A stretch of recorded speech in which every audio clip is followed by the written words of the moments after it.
Hello, hello, everyone. Can everyone hear me okay?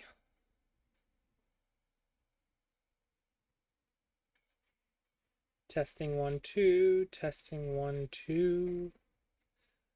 Hello, the gun sucks.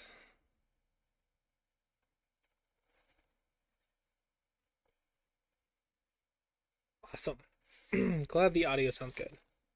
Yeah, happy to be back. Hello, Demai. Um, for those who are following why that we missed last week, she is doing better this week. Doing great today. She had a great PT today. Um, so that went well. And also, I got the pathway laid, and that has made her walking to the house a lot better as well.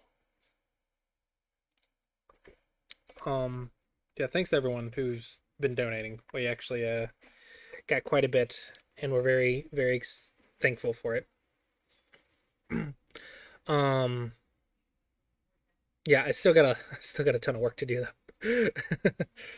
But the good news is, the PT said we might not need to build the. So I'm laying down blocks, right, one by one blocks, and I laid down the first path, and I was going to build a second one right next to it.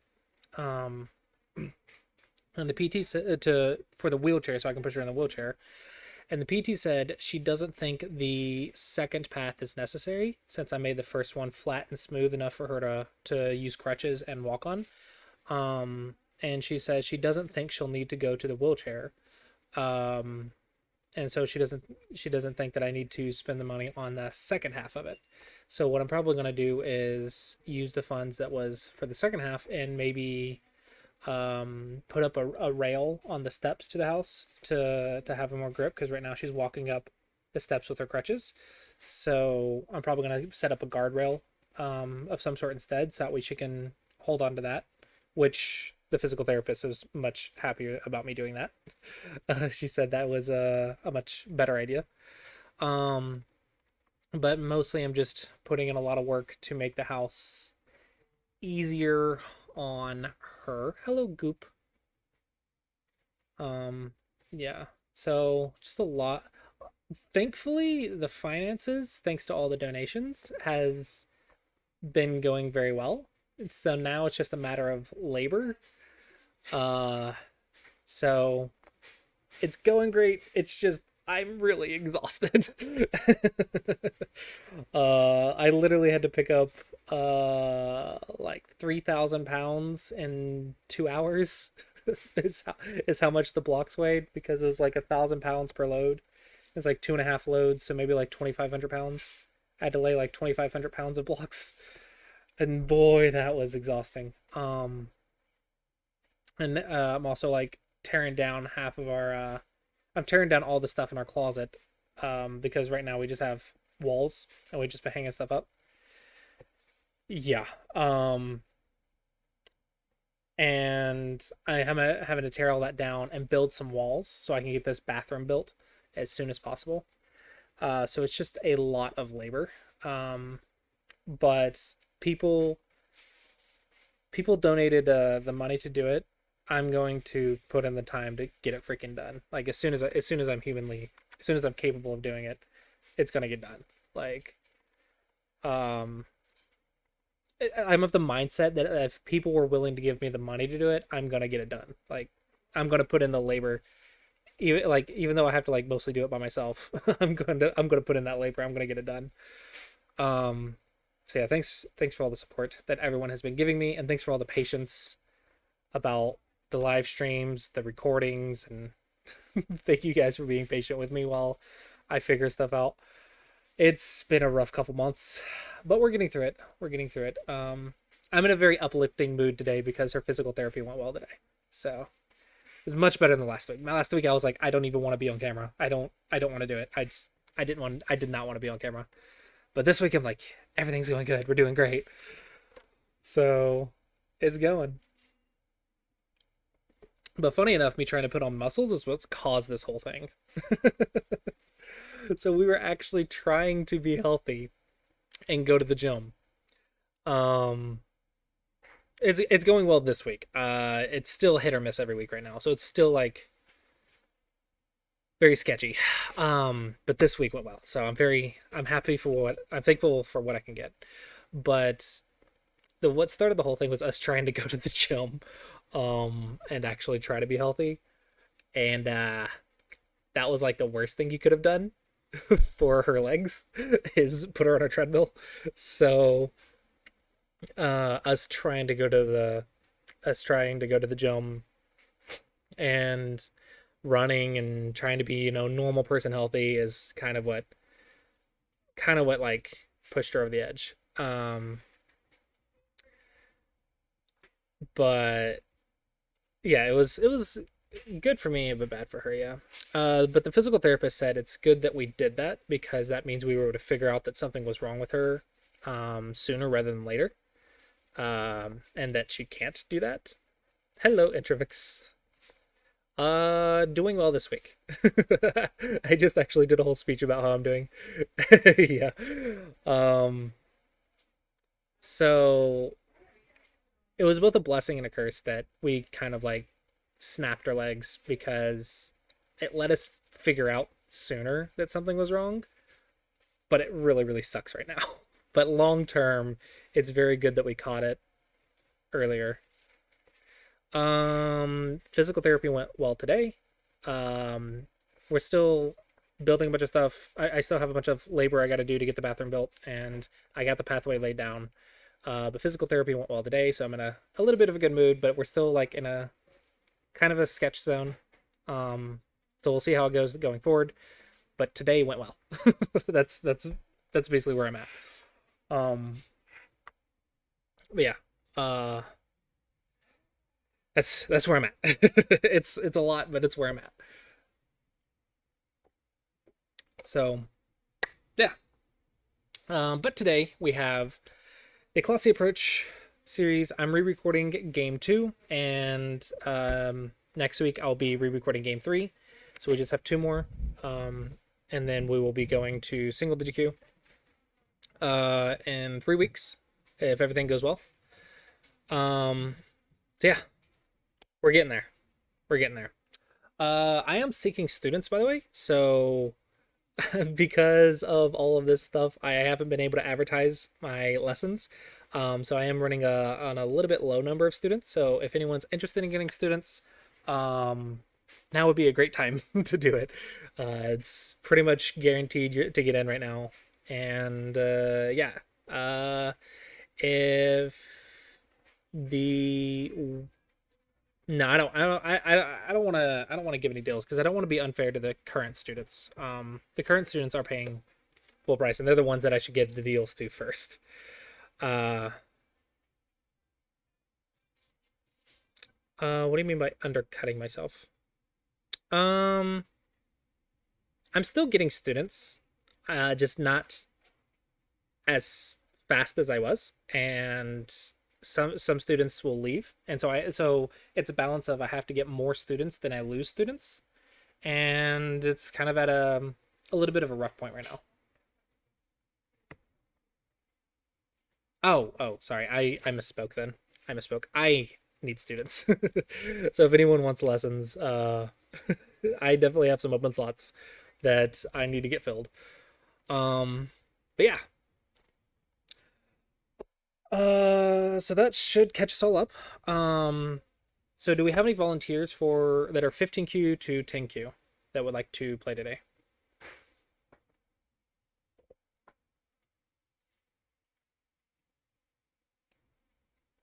All right, Gonzax. Let's see. The Gonzax. What's your username? Gon. Right here, 10Q. Have I played you in the series before?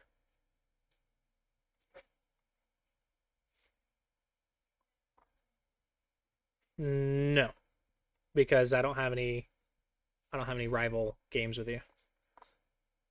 Ah, okay, okay, okay, okay. 10Q, 10Q.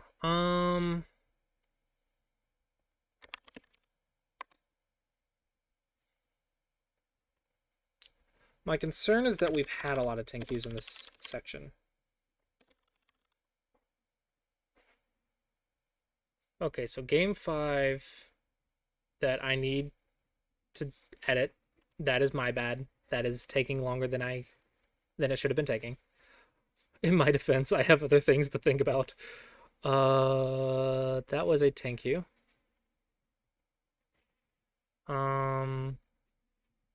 Game 4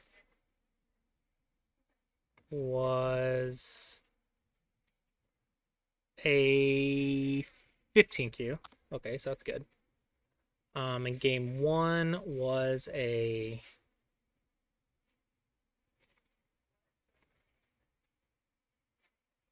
is that 13? Oh my gosh. 13. Okay, yeah, you're good. We're good. Okay, we have a good number of various levels. So we're good. Patreon. Yeah. Sorry. Thank you. Thank you, Pagman. I have not been on top of my stream stuff lately. Oh yeah, look at this. I totally signed up for this, by the way. I'm gonna actually do a shout out for this because I really think it's cool. But the European Go Journal actually signed up for this last month, and my first issue should be coming at the end of this month. So I'm very excited for it. So I'm gonna shout out the European Go Journal because I'm very excited about it.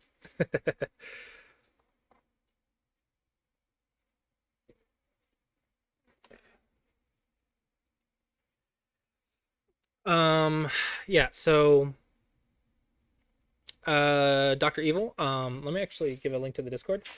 If you want to find out about how lessons work or watch other people's lessons before you buy, we do have some videos. But for more information, you can just check out the Discord. So that way we don't have a whole conversation right now. But if you need more information about lessons or anything, just join the Discord and just go to the Clossi Corner and feel free to ask any questions or any concerns that you might have. And you can also get feedback from other students about what they thought about it. Make sure it's right for you. Because my lessons are a bit expensive, so I want to make sure that I'm giving you what you need before you put a lot into it. But yeah, if it's what you need, then hopefully it'll all work out. And just let me know if you have any questions.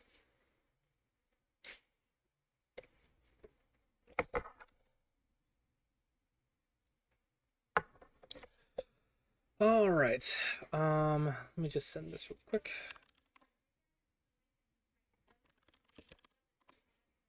Because someone just actually bought a lesson right before the stream, and I have to share the link with them.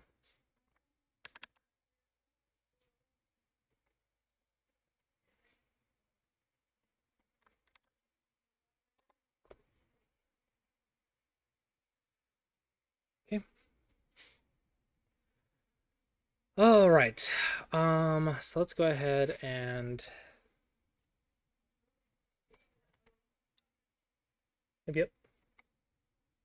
And Gone, just let me know when you're ready. Oh, I'll just go ahead and send a challenge. This is going to be a Clossi Approach series thing. I'm just first come, first serve in Trivix. I'm sorry. Just the first person to speak up when I ask for someone. So this is going to be disable analysis. Handicap will be none. Random color, Comey, automatic, whatever. Oh, not ranked. That's that's important. We'll just do 6.5, Comey. Okay, 10 minutes, 30 seconds. Yep. All looks good. Okay.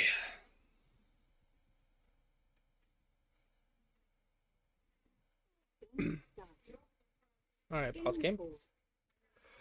Okay. Anything else that I need to say before I start the recording? I don't think so. I think I'm good. I think I'm good. I think I'm good. Yeah, Patreon, advertisements, everything's good. Discord, blah blah blah. Actually, I want to actually link the Discord. That's what I'm going to do. I'm going to link the Discord on stream because I'm actually been trying to promote our Discord more. Um, because I think it'll be better for everyone to get to use the Discord a little bit more often. Generate link, copy. Okay. Let's create a text object, add source. This will be Discord. Oh. It says I already have one. Source. I'm going to change that just in case. Because that link might not work. Yeah. Just put that down here.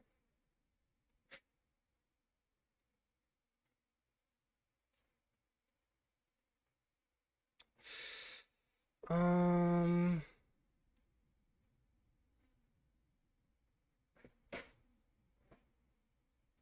gonna actually black box.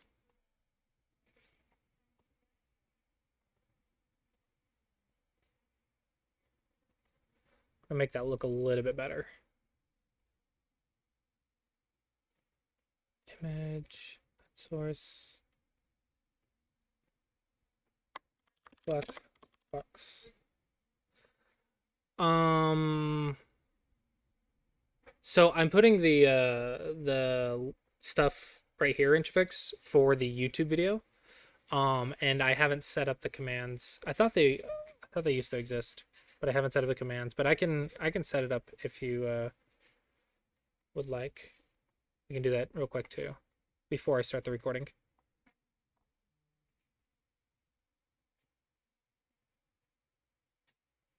Oh, they exist. Cool.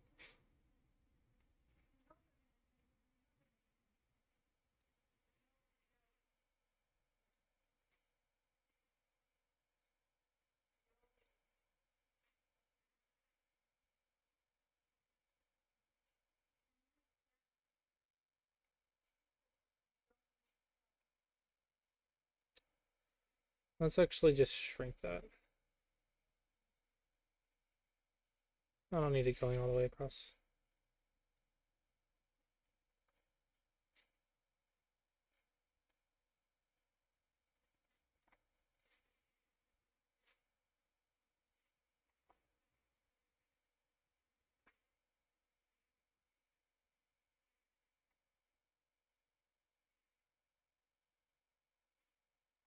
All right, does that look okay? Or is it still a bit cut off? Ah, but that's the OGS.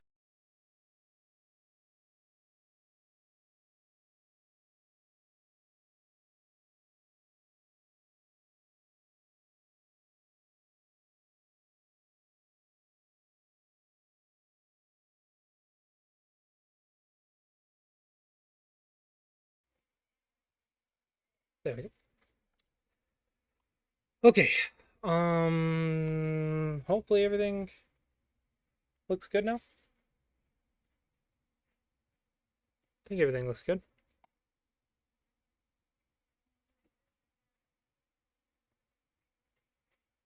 All right. Let's go ahead and start this recording. Yeah. I actually had an art teacher who maybe actually really hate art, which is kind of funny. I had an art teacher in college. She made my art better, but she made me so miserable that I never wanted to do art again, or at least temporarily. She kept, I was like, the constant criticism was just awful. My art improved, but I didn't enjoy it at that point. I was like, this is not fun. I don't like this anymore.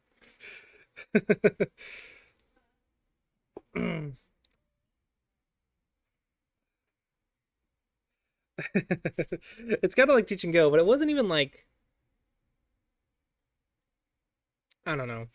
I'm more if I do that, I really hope I don't do that because it was like you were never good enough. There wasn't any really encouragement. It's not like, oh, you're close, or oh, this one was well. It was always, this can be better. Always, this is not good. This needs this improvement, or this is wrong. And it's like you started dreading every time that you walked around to see your drawing, and you were just like, just go away. Don't look at it. Don't look at it. I don't want to know what's wrong. I'm doing my absolute best. I don't know. Yeah, so now that you guys are saying it that way, I'm like, oh crap, have I become my art teacher? I really hope I'm not that bad. Hopefully it gives some positive encouragement. Um uh, I hope I'm not that bad. She made me really hate art. Mm. Oh, that teacher was something. That teacher was something. She was also the teacher.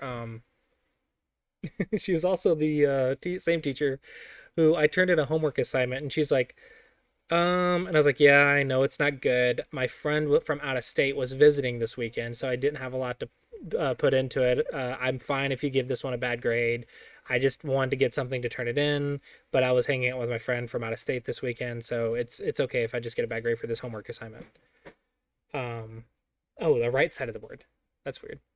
And she's like, well, maybe next time you can spend a little bit less time with your friend, and then you can turn in something better. And I was like, what? So in my mind, I went, okay, next time I just won't turn in anything, and I'll just take the zero, because you've turned in a homework assignment every week. It wasn't even that big of a grade. It was not that important.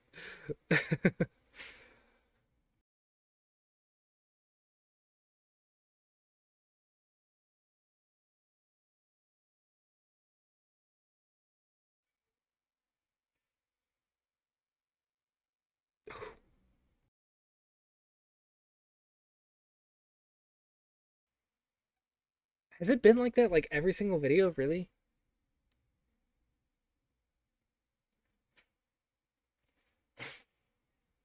Has it been like that for every video? I swear I had it fixed out. And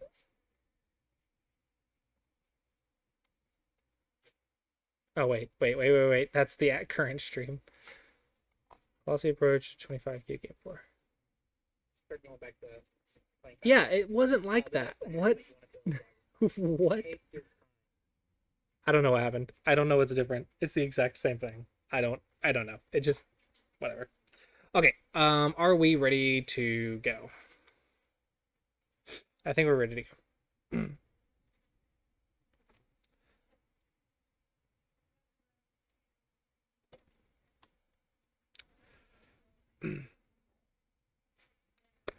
Hello everyone. We are back with another Clossi Approach series video, and we are at game 2, I believe, of the 15Q through 10Q, and we have a volunteer, Gone Sax. Thank you so much for volunteering. And yeah, he is a 10Q, and we'll be going through it. Mostly we'll just be looking at what is the difference between a 10Q and a single digit Q, and how can we use the Clossi approach to surpass 10Q and win and beat 9Q. But before we get into it, I actually wanted to mention a couple things first. So one thing I've been noticing a lot, and this is true in 2021. 2020 and 2021. I don't know when you're going to be watching this in the future, but right now there is a strong barrier from 9Q to 7Q. And that's why I want to talk about this now, is because I want to help you build the fundamentals to get past that barrier before you get to that level. So what I mean by barrier is there's some sort of mental or skill thing that makes 9Q to 7Q to move through those ranks more difficult than generally the other ranks. And so I know that I know this because in the students I've been teaching, there's been a big portion from 9Q to 7Q that get stuck at those ranks much longer than a lot of the other ranks.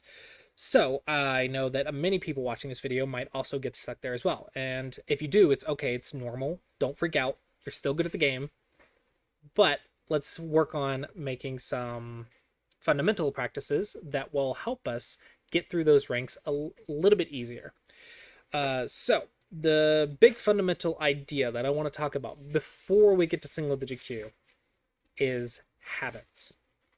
Habits, habits, habits, habits, habits. And I'm becoming convinced that 15Q to 10Q is where you start building some habits, and then 9Q to 7Q is where you reinforce those habits, or maybe build and reinforce those habits there, and you get a lot of bad habits, and then you get stuck. And the way I think to get past those is to, one, recognize our bad habits as soon as possible, and two, build some good habits going forward. So, what are some of the bad habits?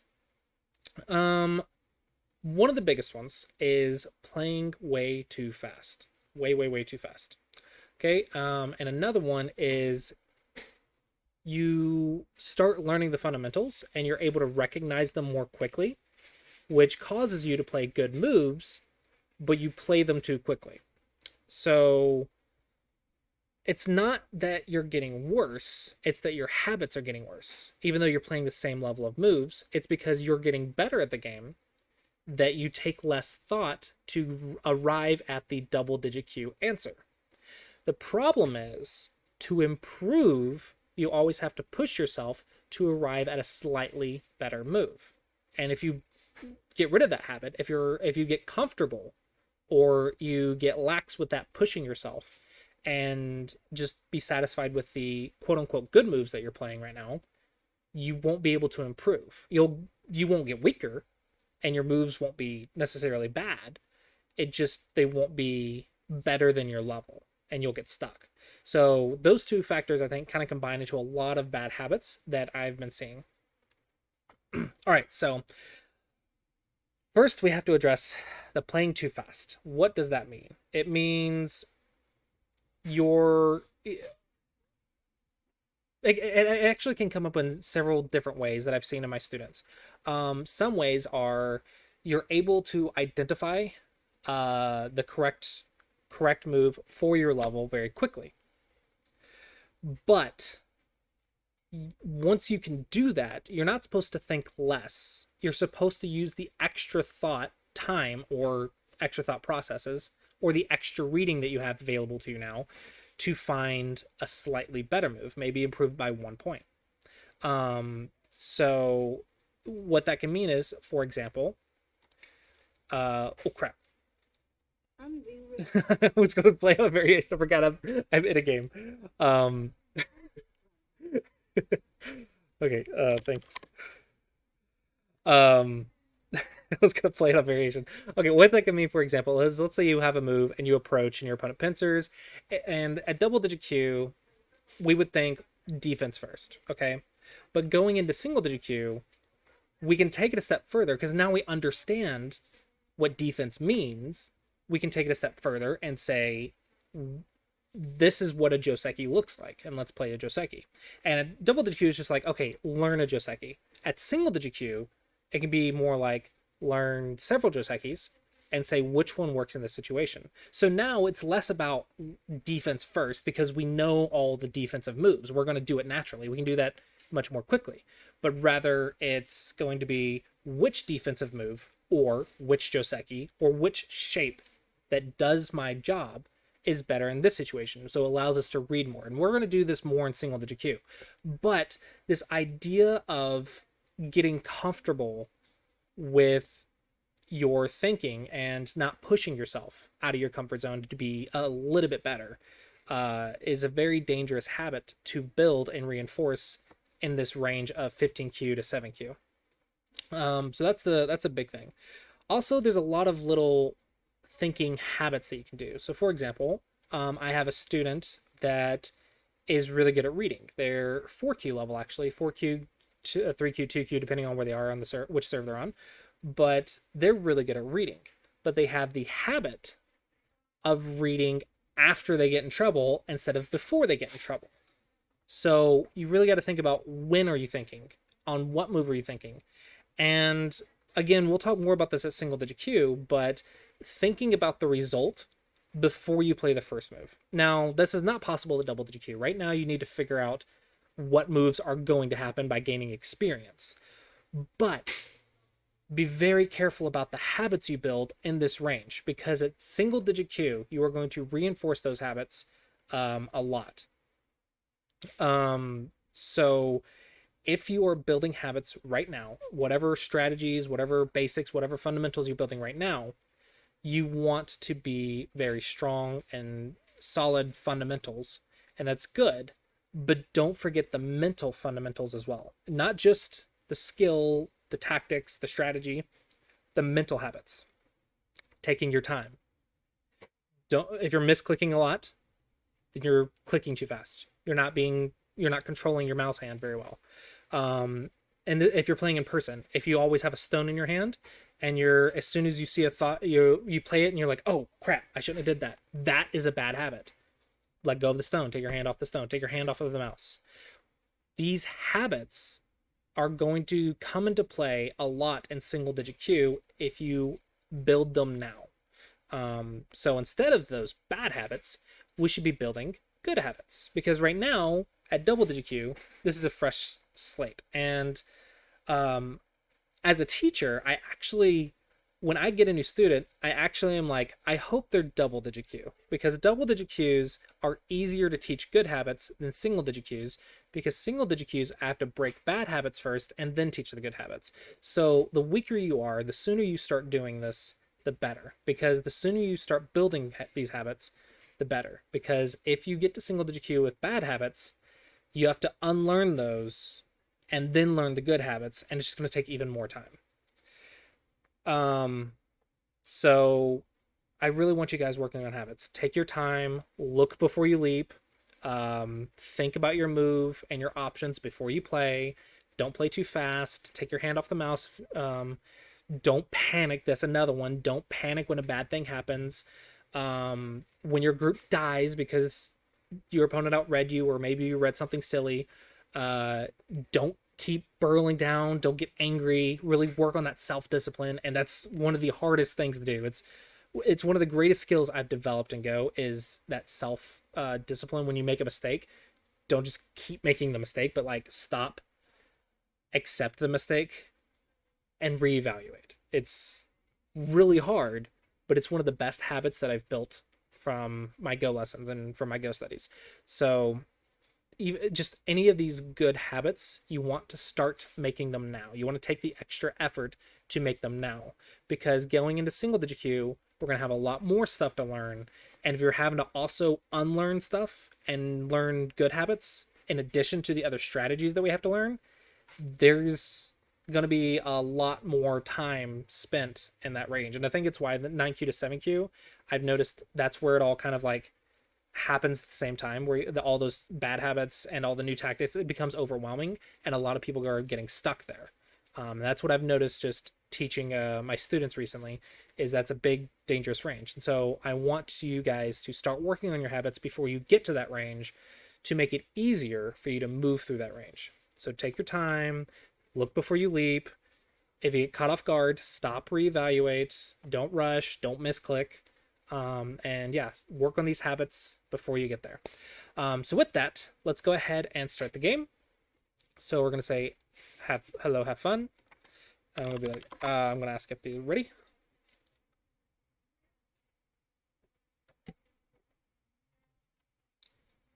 All right. So we're going to resume the game. Okay. So I'm not sure what I want to do. Let's do star point 3-4. That'll be fine. Ooh, I like that comment. Can't spell fundamentals or fundamental without mental. Mental habits is another fundamental that you have to learn. All right, so we have the bottom side and the right side. So I'll just like building ours first. For single digit Qs, I think the AI likes stopping your opponents more than building your own. I don't know why. And it can be more aggressive. But for double digit Qs, build yours first and then approach theirs, because it'll be easier to play. It's easier follow-ups. So just learn that habit right now. And then at single digit Q, if you want to change your priority, which I don't know if you've been watching the Clossi classes or not, but we talked about In the opening classes, we talked about how just shifting a priority can actually completely change your opening. So right now, the type of opening that follows up can just be easier for you if you enclose before you approach. If it's of equal sides, enclose yours before you approach. It'll be a little bit easier for you to handle. And then a single digit queue, if you want to be a little bit more aggressive, this is still valid. But if you want to be a little bit more aggressive and create a little bit more confusing of a game, you can approach before you enclose, assuming both are equal. All right, so in this case, defense first, and I'm going to choose the top side since I already have an enclosure on the right.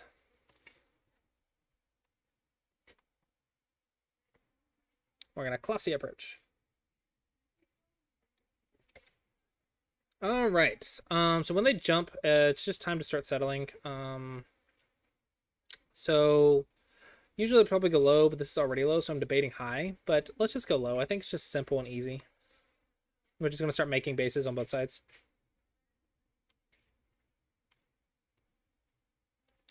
You could go high if you wanted to develop on the right a little bit more, but just unnecessary. All right, so defense first. Jump. Still behind that line, so jump. And our corner's fine because we have Q18 and we have R11 for making a base. So we are still fine. A-okay, no big deal. Let's jump one more. And now we're out in the center. We're pretty far out, so it looking pretty good. So even if he jumps right there, I think we're good to ignore. All right, so he took our base from this way, so let's make our base this way.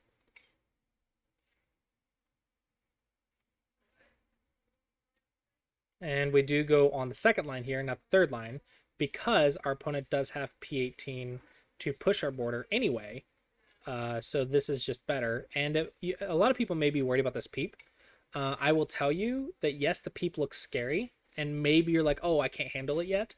But Q17 has more Aji than Q18. Because if you go Q17, there's R18 instead of R17 as R18. And so there's even more Aji because if you combine R18 and then S15 and then S17, which we can look at in the review. So just because if you go here thinking that, oh, this is just easier for me to handle, it's actually not if your opponent knows the Aji, which they probably don't. But I think it's just better to learn Q18 and learn how to deal with the peep than learn Q17 and learn how to deal with the other stuff and just learn that Q18 is better. I mean, just start with the better move and just learn. Because if you go Q17, there's actually more Aji than if you don't. So yeah. So our group is pretty out. Probably we can defend one more if we really, really want to. Yeah, I would say it's fine. They're pretty weak if we jump and yeah, I would say it's fine. Probably at single digit Q we'll stop doing this, but for double digit Q, it's fine. Just get out of that line, keep them surrounded a little bit, and just be safe. Just be that extra safe. At single digit Q, we'll put a little bit more risk on ourselves. But a double digit Q is just don't die. Just don't die.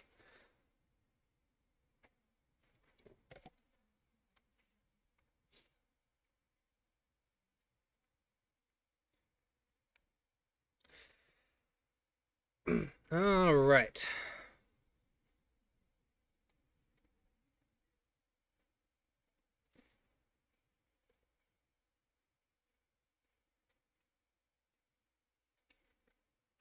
All right, and I think I've spent plenty of moves. We have all the space over here, all the space down here.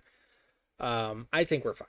Okay, so let's play a big move. I think the bottom side is wider than the left side, so let's just go approach. We could also play an extension if we wanted to, but I like stopping the enclosure. Okay, let's make a base so we can go here. We can also slide. Attach, we're going to do attachments at single digit Q. So let's just go here. It's a little bit slow, but safe.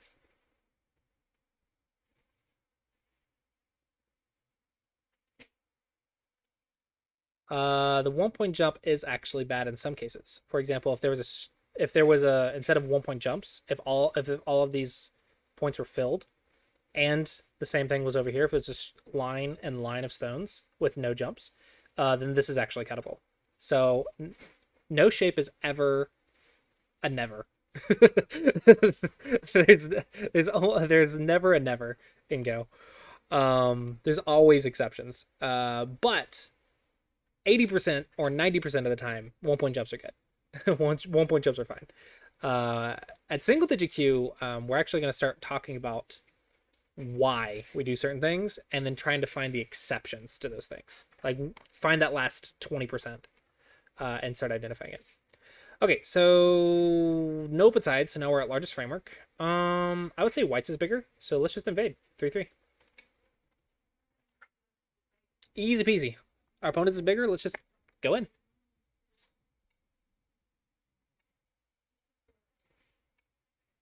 Okay. We're just gonna play defense.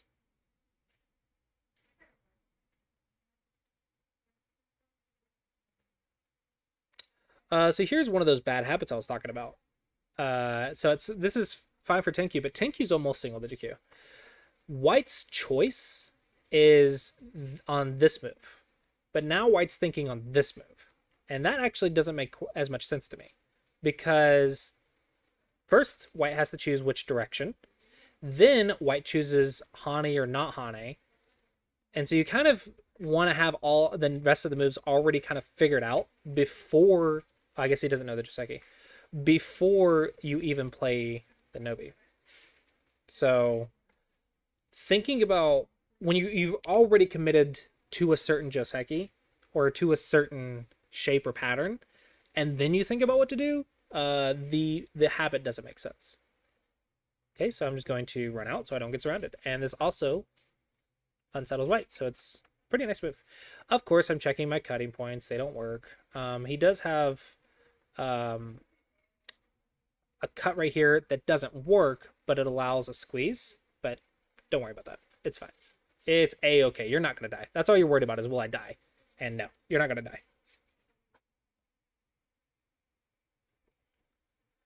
As long as you don't die, you're good. All right. Cutting point doesn't work. Peep and then run out. Technically doesn't work, but maybe you're worried about it. So I think defensive wise we're good. Can we attack? Can we cut the knight move? Yes, but that might be too much reading. Let's just do our double digit Q is just wedge. I think this is better, but this is our double digit Q shape, just wedge. Leave the cutting points. We're strong. We're alive. They're gonna fix probably, and then whatever. Okay, so 3-3 Josekis are not simple. That is a lie. The stronger you get, the more complex the 3-3 becomes. There are simple answers, but as soon as you start studying them really in depth, you're like, oh my gosh, this is a lot more variations than I thought. I think it's true with any Joseki. Any Joseki seems simple until you start trying to deviate. All right, so he has a cutting point. Do we want to cut? Do we want to cut? I think we do. I don't see. Let's see. Here. Didn't run away. What I'm worried about is, will I get in trouble trying to cut this? But just looking 3 moves deep, it looks okay for us. So we're just going to do that. Maybe we get in trouble, but whatever. Who cares, right? We're double digit Q. Single digit Q will read like 5 moves. But doont, and then run. It seems like it's okay for us. And sometimes things are going to get reversed, and that's part of the learning experience. But you can't be afraid of something you can't see. Like, that's how you never learn how to swim in the ocean. maybe that wasn't a good reference because there are actual things in the ocean that will get you that you can't see. But the point I'm trying to make is you can't defend something that doesn't exist if you don't know that it exists. That metaphor didn't work. That metaphor didn't work. If you can't see the shark, they don't exist. um, I don't know what metaphor to use now. I just broke my own brain. Don't defend something that you don't see though. It's just a bad habit.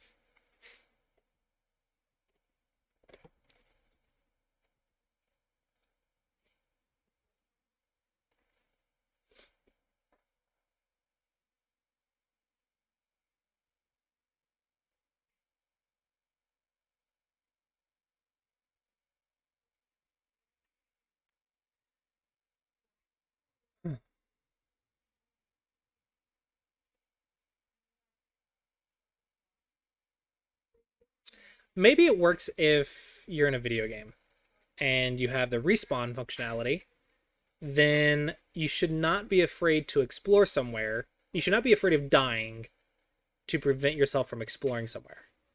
Right? You shouldn't be afraid of doing something um if death is not a consequence. You should try it and learn. That's how you like beat bosses and stuff in video games. So yeah, treat this like a video game, not like real life. Don't apply that principle in real life. Like that principle does not work in real life, but in video game logic, it totally works. There we go. I made it work. Made it work. All right, so we need to take the base. I'm going to take from this side because I want to push it towards the strong side. If I push it this way, and then he gets stun on both sides, and we should know that shape by now.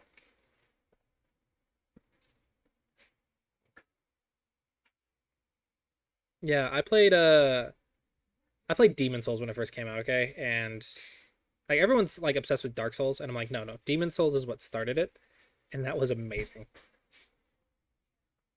And that's what I did. I would die until I figured it out. I would just die over and over and over until I figured it out. That's pretty much what you have to do with attack and defense for now. You don't just like go in blindly. You don't just run in, right? You run in with a plan. And if that plan doesn't work, you adjust the plan. Um, and that's kind of what you do with attack and defense. Okay. We are attacking. So we've unsettled. So we want to surround.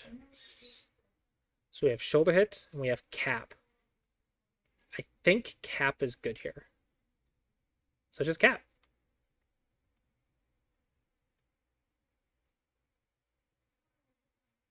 And we're the attacker. That's what we're doing. Not worried about over here yet. Don't worry about the big move yet. You're attacking. Just attack.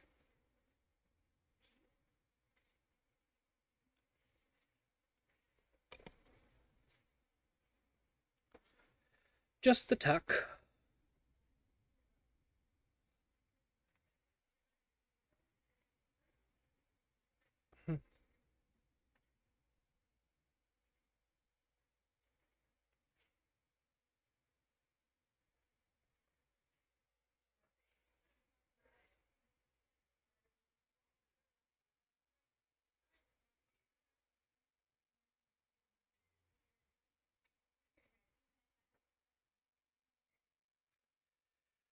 Okay, we're just gonna keep surrounding, so just use another cap.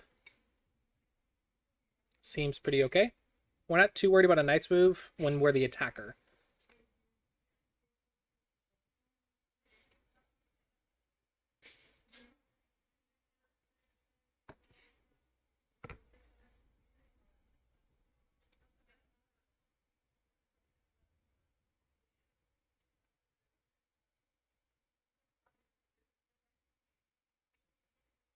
All right. And we're just going to cut because there's actually two ways to cut here. So this is here's a good habit, right? Here's a good habit.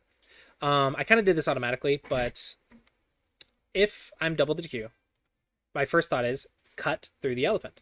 Okay, but boom, 1, 2, 3, and I have 2 cutting points. Okay, I mean it looks manageable. But if I compare it to cutting right here, 1 push 2, 3, 1 cutting point, or Hane cut 0 cutting points, or because you've already been cut the 1.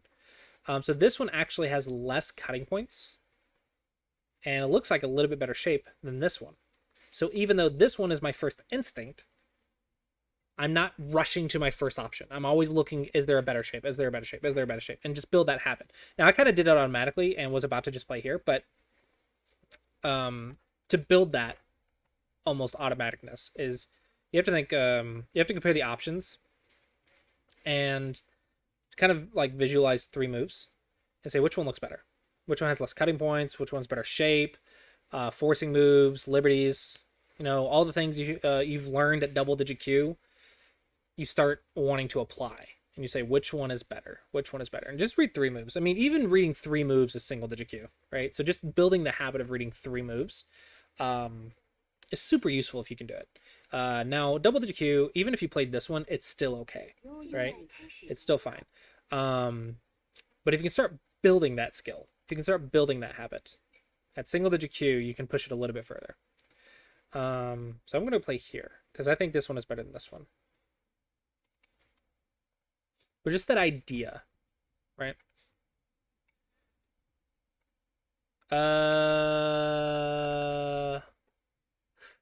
Okay. This is our opponent's last escape route.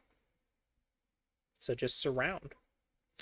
Unless the knight's move leaves a cut that connects both the opponent's group and Sente. I mean, yeah, don't let your opponent connect Sente. Don't do that. Always read the cuts, yes. But most of the time, we're not worried about a simple cut. But if there's like a cut where you're just going to die, or your opponent just immediately connects, usually those are less about cutting and more about forcing moves. And that goes into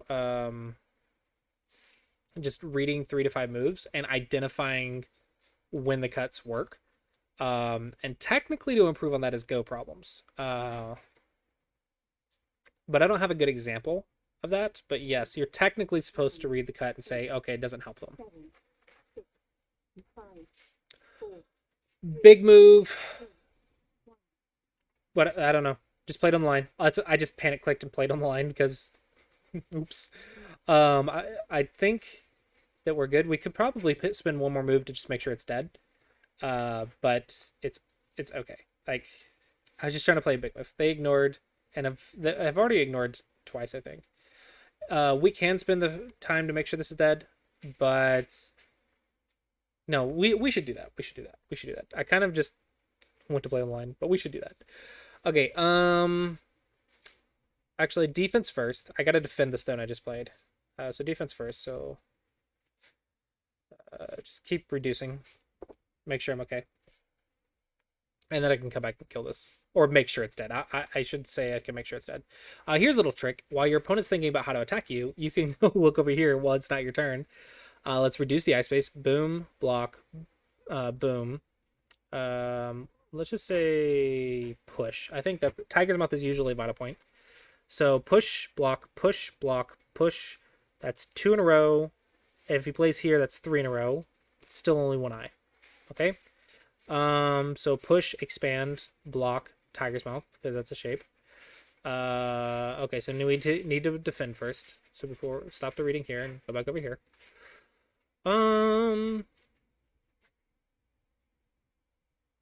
This is looking pretty safe. We can also go here. But let's just connect our groups.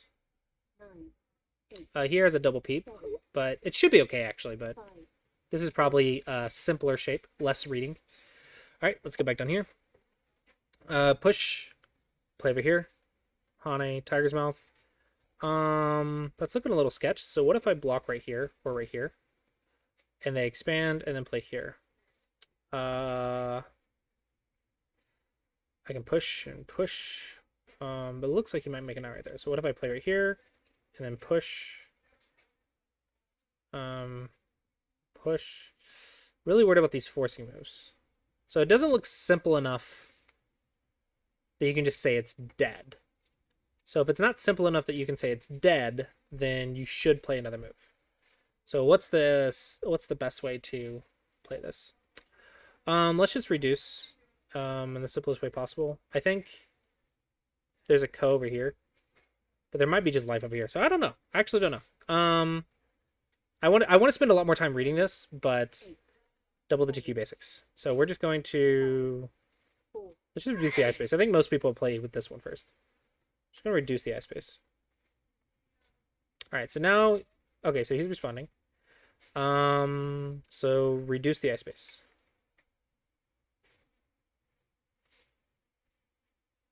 If he ignores again, we have to ignore again because at that point, he's ignored us 3 times, and we can't. 3 Tanukis is going to be of equal value. 4 Tanukis is going to be greater than the dead group.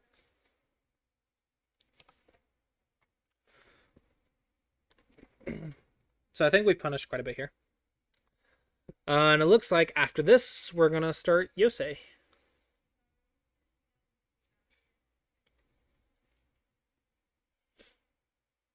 Okay. Let's see if he expands, block, push, push, push, push. 10, 9, there. 8, 7, 6, I think he's dead, 5, but 4. I think it's not double the GQ.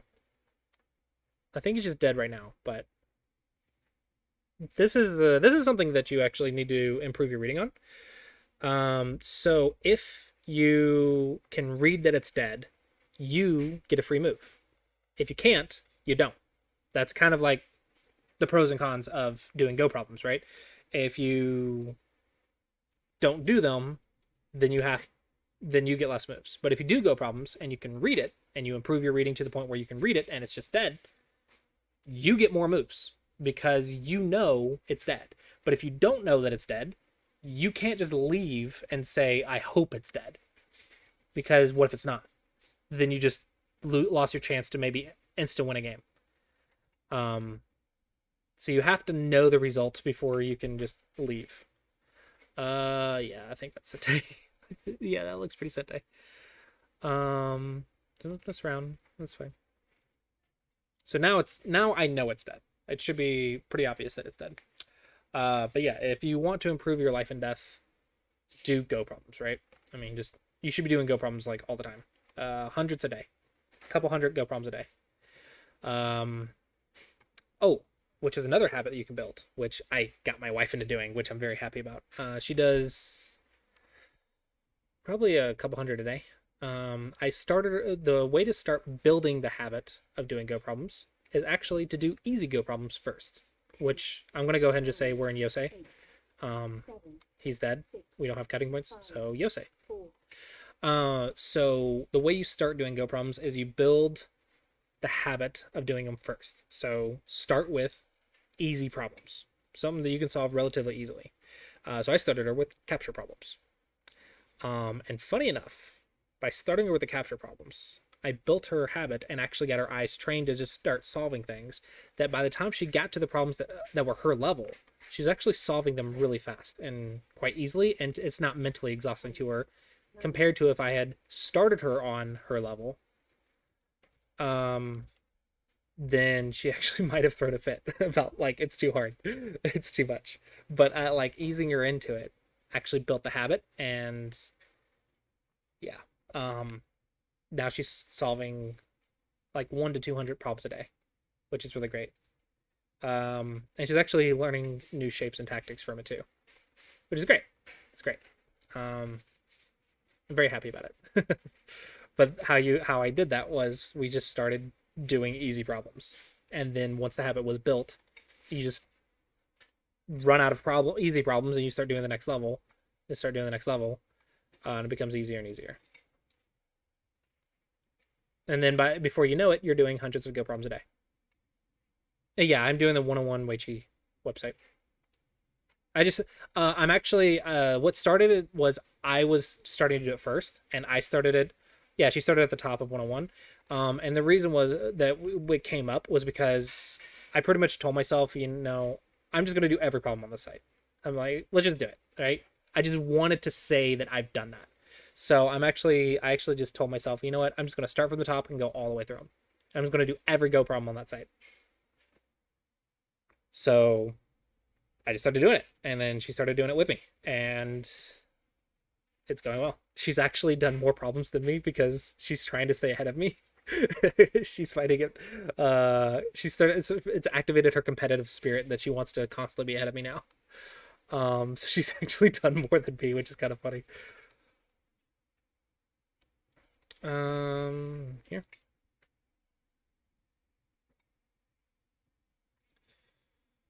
Hmm. Vicente. Yeah. I really like the 101weichi.com. And surprisingly, it's very easy to do it on your phone too. She uses Google Translate. I don't because I just know where the buttons are, but it's very very easy to do on your phone. Okay, push.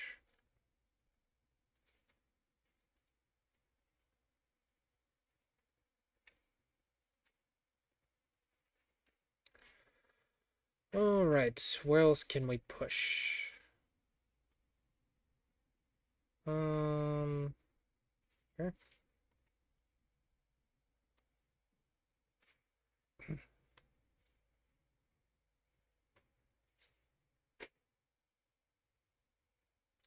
I actually don't know if I've mentioned the 101 Wei Chi in the series. So this is 101 weiqi.com, and then the categories is backslash spec backslash, and that goes to this page, which is the categories, and you can use translate, but technically I have to just click on them. And basically what you do is just start from the top and work your way down. And that's the order you pretty much should learn them. So if you want to do Go problems, if you want reading that is Dawn level, you should be able to solve every tactic or every problem. Not maybe like 90+% of these problems, because I think some of the life and death might be 5 Dawn or something, but pretty much almost every single problem on this page, if you can do that, you have Dawn level reading. Okay, and I'm just gonna keep pushing because Yosei. If you want to have middle game reading that is Dawn level, understand the fundamentals, and do all those Go problems, and do them multiple times. Right, you have to do like every category like 3 times until you get like understand the concept. And if you forget the concept, you have to go back and do it another time or two to reinforce the concept to make sure you don't forget it. If you can readily handle every shape in that set, then you're pretty much ready. You pretty much have Dawn level reading. Now, it doesn't make you a Dawn, because there's more to it than that, but your reading will pretty much be Dawn level. So just to reinforce my reading again, I just started from the top and I'm like, I'm going to do every Go problem. Just for the practice. Okay, I think that's all the Sentei. That's Gote, I believe. That's a cutting point. It's very interesting, and I think I can make some points there if I'm clever, but whatever. Let's just block a big area. Seems fine. I'm also looking at this move.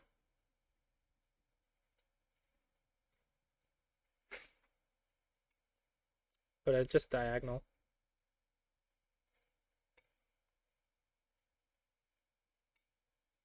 Okay. Watch the cutting points. I'm not going to block right here and have 2 cutting points. Actually, never mind. I could have. Oops.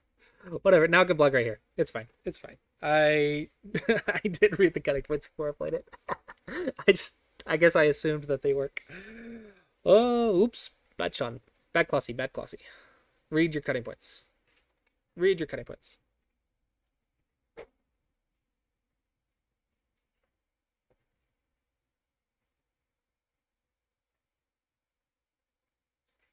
The Google Translate for some of the problems is really funny. It's like abandon your child or eat a child.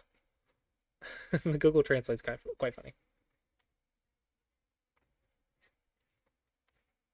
I like the throw into Suji. It's if you think of a Atari as like a child or something, it's like sacrifice a child. If you think about the throw into Suji with that logic, it's sacrifice a child. Uh, to kill a group. Sacrifice a child to kill a family. Technically, by that Google Translate logic.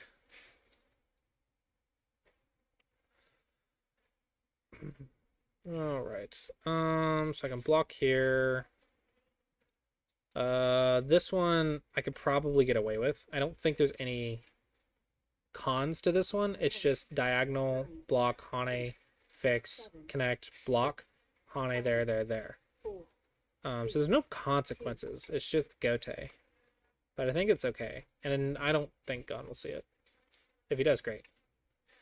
Oh. I think you have to exchange that first.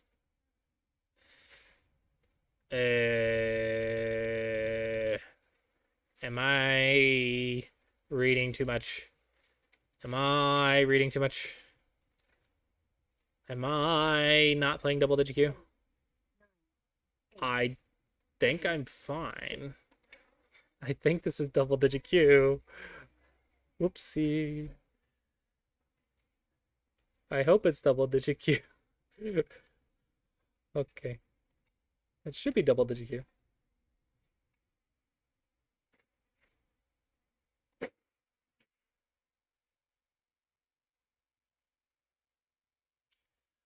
My cutting points are fine. Cutting points are fine. No, this is much bigger. This is much bigger.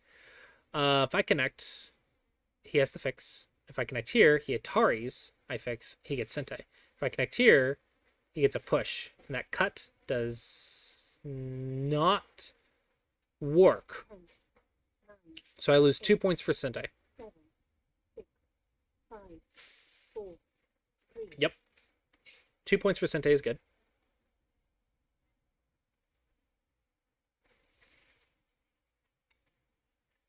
Okay. What do I do with Sentai? Where can I push? Here? Here? Here? Not very many places. Let's go here. I don't have a lot of Sentai left. That's a couple points. It's like 3 or 4 points. Push.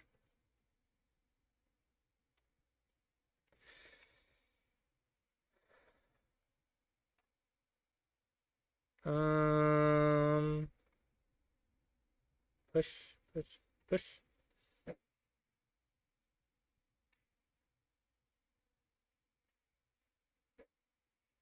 Is this Sentai? I don't think it's Sentai. I don't think it's Sentai. I think I need to just block. Make some points.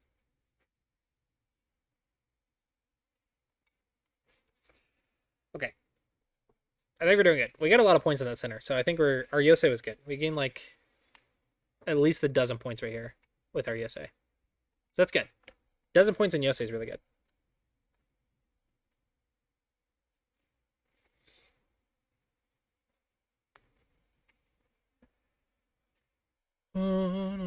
Technically, I think I played this one too fast. Bad habits. Maybe I could have blocked right here, and they cut, and then I block, and I get points for points instead of connecting to living groups. I could have just blocked the points. Bad Clossi habit again.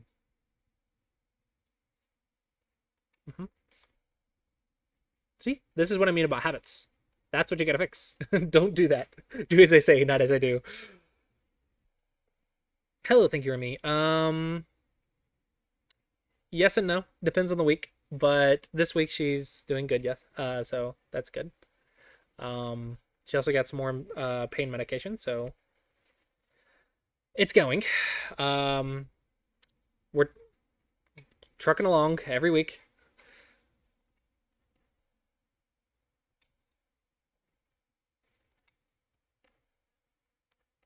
Cutting points are still good. Okay, good. But today was a good physical therapy day. Okay, cutting points are fine.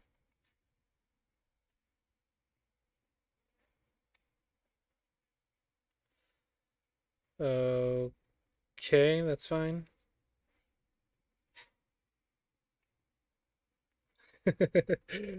So that's where that cutting point activates, huh?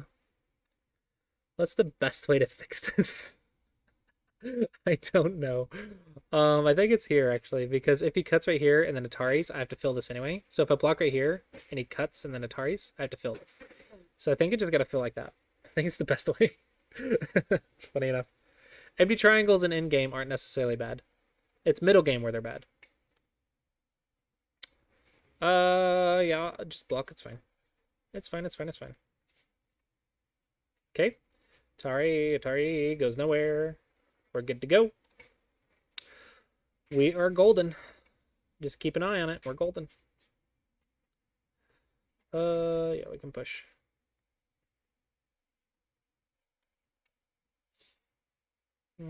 Push.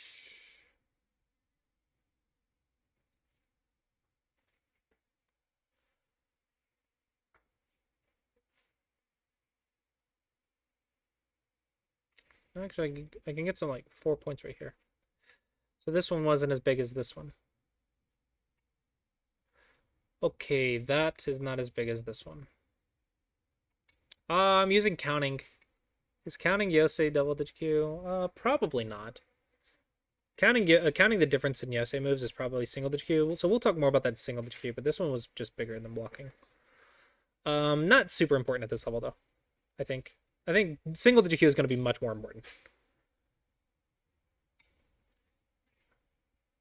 Yeah, but I might have just cheated a little bit and accidentally auto counted.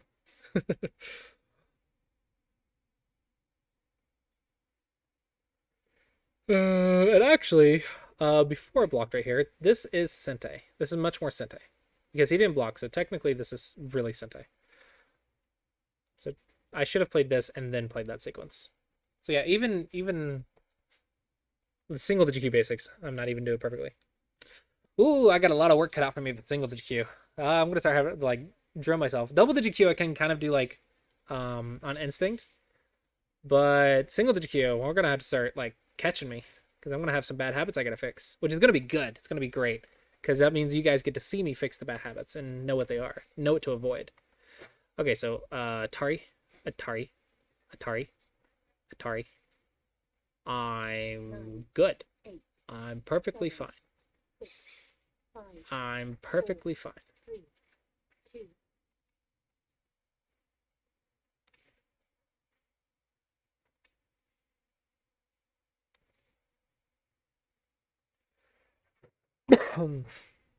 Yup, that is white's right to do.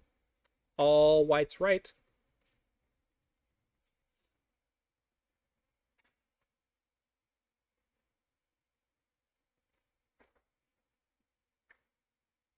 Yes, because that's a point. Yeah. Um.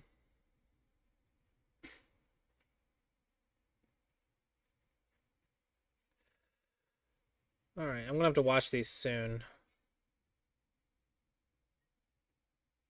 So this is Sente. I think this is becoming Sente. 8, 7, 6, 5, 4, 3. Okay.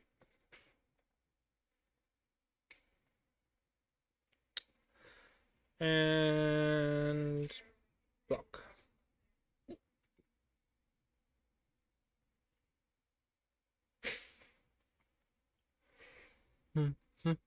Just double checking.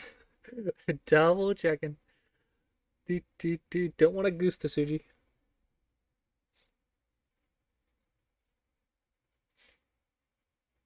10, 9, 8. Yep. I'm good. I gotta trust my reading. I've got to trust my reading. All right. Do your worst, but please don't kill me.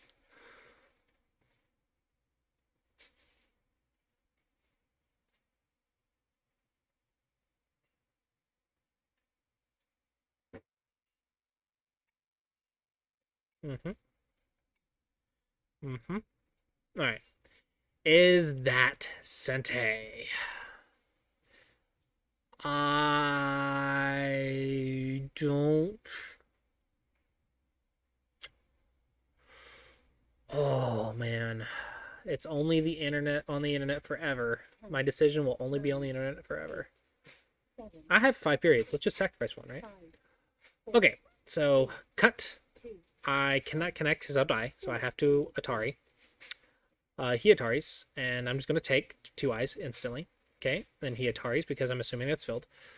If he Ataris this way and then goes here, that's 4 liberties to like barely any, so I'm perfectly fine. Also, over here I'm fine. So he has to Atari this way. That's the only problem. Then Atari, 10, take, 9, push, 7, Atari. 6, 5, 4, 3, 2, 1. I think I'm fine.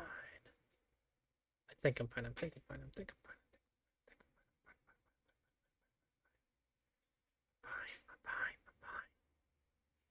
I'm fine. I'm fine. I'm fine. Stop it. I'm fine. I'm fine. No problems. Not even close. Not even close. Not even close. Not even close. It's fine. Okay. So we're just gonna pass.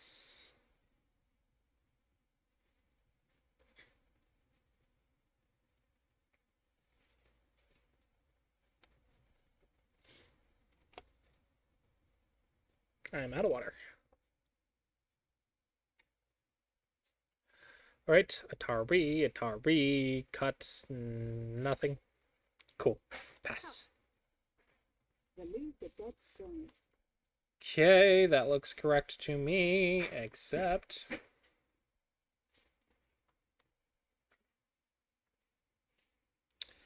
Thank you for the game. All right, so 55.5.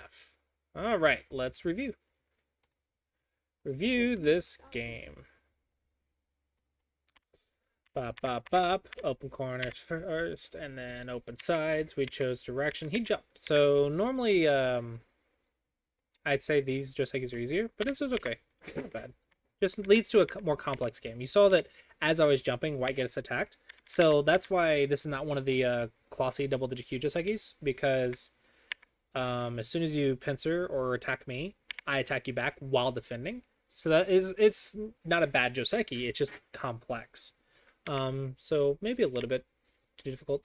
This one, I believe, is the easier one. Boom, boom, boom, boom. I say easier. It's not easier. It is probably the one you wanted, though, for your purposes. Maybe something like that. Or like that. Or just connect. That gets you influence. So probably more what you were looking for if you're looking for this direction to play. If you really want the top and me not getting that, you can go here, here, here, and then pincer. So all this is just showing you there are more Joseiki options, but if you jump and then pincer and you don't know what to do, then this means this is a lack of study. You need to play Joseiki. And if you say, I don't like my options, well, then you need to study more options. And you need to know what options are likely to happen, especially going into single-digit Q. Single-digit Qs, you really have to know your Joseikis. Double-digit Qs, you just need to know a couple. But a single-digit Q, you have to really, really know your Joseikis. Otherwise, it can get very dangerous. So this is a little bit too complex for 10Q, probably. For black, this is actually a lot simpler because when your opponent does something weird or something you don't know, just simplify it to the basics, which is save myself, save myself, save myself, easy peasy, save myself. So here, at any time, if white goes here, I have the 3/3. If white takes a 3/3, I can try to cut and be complex, or I can just make a base. I'm fine. And if white takes that base, then I just make the base in the corner. So I have Mii for the A group. Perfectly fine. And then I can even read and do more stuff, but at the very least, I have 2 ways to make life. 2 ways for the A group to survive. So that means I can focus solely on the B group. Okay, so I'm just jumping. Defend. And I even spent one more move. It's okay. Just defend yourself. It's okay. Single digit Q, maybe this isn't that okay, but it's fine. To get to single digit Q, it's fine. Probably white. Should have focused maybe more on the base part of the base. Like doing this. And you're absolutely alive. At this point, you're probably already alive as well. But if you want to be like super safe, just block your base. It's a lot simpler. Now, you probably still have some cutting points to worry about, but it should be okay. If you don't want to give them the Nobi, then you just jump down like that. It's the same shape, same pattern. They do have this, but it's possible to handle. So if you're worried about your base, block your base. But if you do this, and I slide later, and slide later, you can see your eye space is actually very, very small. So defensive-wise, this is maybe not the best move. Okay, so I felt like I invested enough moves. Probably if I want to be like one more, I could probably do it because white's still weak enough that I can bully him later. So even one more might even still be fine. But you want to have the idea of Tanuki as soon as possible. So I already spent that extra move. So I think I'm okay. The only downside to not having this jump though is it makes it very difficult to invade right here without it, because with it you can see that the group's pretty strong. But without it, let's say white gets a cap, I defend myself. And then later I want to invade. Okay? And let's say they just run away. Run away, run away. You can see I'm actually starting to get a little bit cramped. So that's kind of the downside. And this is single digit Q thinking, whereas you start thinking, okay, what's the pros and what's the cons? Okay. The pro is you get Sente, which is really big right now. But the con is some of your strategies will be limited because you're not perfectly alive. Now, if you jump, you can do whatever, and you're fine. But your opponent will get a free move for that. So it's a balance. And that's more single digit Q. For double digit Q, I just want you to defend yourself until you think you're alive. Once you're absolutely alive for you, once you feel strong, then I want you to leave. Because technically you want to ignore as soon as possible. But the biggest priority for a double digit Q is don't die. Right? If you're dying, put in the extra defense. It's better than, like, Sente isn't worth dying. So don't die. So as long as you're doing that, you're fine. Okay, just made a base. I made the base. And I just went largest framework. Easy peasy. Here, yeah, I think I mentioned Joseki here as well. That would have been a much nicer combination. Yeah. So Joseki knowledge here. Getting cut is a big problem. So I would say if there's one thing to take from this, for white, it's definitely some Joseki knowledge. You were worried about the cut. All right. But are we worried about this in the Joseki? So if this is a Joseki, right? So when you study Joseki, you need to ask yourself, what if my opponent cuts? What do I do? And you gotta know that. You gotta study that, right? So if we just go back here and you want to hear your opponent cuts, are you worried about it? Well, let's do that. You know, push the eye space. They have to try to live. They have to try to live. And they're dead. All right. And if you know that solution from your studies, and if you don't know it, like, join the Discord, ask around, you know, like, get help to understand this pattern. Understand, why is this Hane okay? Like, if you're studying Joseki, you can do your research with AI. You can study it on your own. You can also ask for help. But you need to know, why is this cut not possible? Because if you don't know, you're right. You cannot play this Hane if you don't know this cut. Okay? Why is this cut not possible? Now, once you understand that, it's pretty similar principle. It's black is too weak to pull off that cut. Yeah, this one doesn't die, but the outside Aji is just not great for black. Now, maybe this one is more manageable, but honestly, I could just jump right here. I don't care. I'm not really worried about it. I might be a little bit worried, but I should be able to handle it. This should be much better for white if you try to cut right here. But it's a reasonable thing. But in that case, just Nobi, right? If the cut works, then just Nobi. And also, if the cut works here, then Hane here. And now it doesn't work because he'll die. It's just choose a different move. If the cut works at one place, then don't do it. Do the other one. There's more than one option here. Right, so... And then, even if all those cuts worked, why not block this way? Now you have a base. Now you support your weak stone. Right? Defense first. So it's just a matter of thinking, what do I need to do? And what are the shapes to get me there? And yes, check your weaknesses. If the weaknesses exist, don't do it, right? Just pick a different variation. Pick a different shape. Just do the job and acknowledge the weaknesses and then pick the one that works. But here, you chose this direction and then you chose the Nobi. And then you didn't know what to do. So this one is not really seeing what's going to happen. You're just saying, what's a good move on this turn? And you're like, okay, now what's a good move on this turn? Well, that kind of works at double-digit Q, but it definitely doesn't at single-digit Q. At single-digit Q, you can't just say what works on this turn. You have to say, what choice will I make that will affect the next 5 moves? Now, a double-digit Q, if you can read 3 moves, you're doing great. And technically, all you have to read is your cutting points, and you're going to be fine at double-digit Q. Like, it's not like this. This doesn't really matter at double-digit Q, but 10Q is about to be a 9Q, and it's about to matter very quickly that you don't know how to deal with this cut, or you played a move that had a cutting point.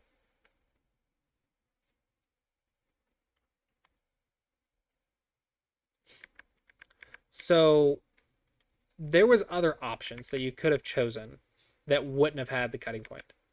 So I would say the first thing is Joseki knowledge, for sure.